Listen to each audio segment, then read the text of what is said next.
এখন হলো তালের সময়, ভাবলাম একটু তালের বড়া বানিয়ে নিই। হ্যালো এভরিওয়ান, কেমন আছেন সবাই? আশা করি সবাই ভালো আছেন।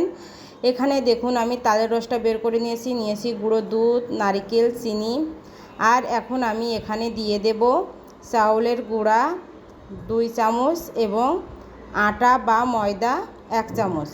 এখানে ময়দা আটাটা দেওয়ার কারণ হচ্ছে বড়াটা নরম হবে তার জন্য। তারপর দিয়ে দিলাম স্বাদ অনুযায়ী একটুখানি লবণ। এখন ভালোভাবে সবগুলো উপকরণ আমি মেখে নেব হাতের সাহায্যে। দেখুন একটা ভালো শুকনো ডো তৈরি হয়ে গেছে। এখন কড়াইয়ে তেল গরম করে আমি এক এক করে বড়াগুলো ভেজে নেব। বড়াটা দিয়ে এখন এক পাশ হয়ে গিয়েছে, এখন আমি অন্য পাশ উল্টিয়ে দেব। আর এভাবে করেই বড়াটা আমি বানিয়ে নেব আর একটুখানি লাল করেই ভেজে আমি তুলে নেব।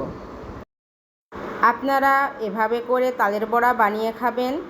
আর দেখুন আমার তালের বড়াটা হয়ে গিয়েছে, এখন আমি নামিয়ে নেব আর গরম গরম সবারই পরিবেশন করব।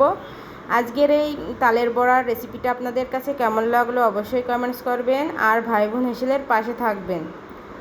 সবাইকে ধন্যবাদ।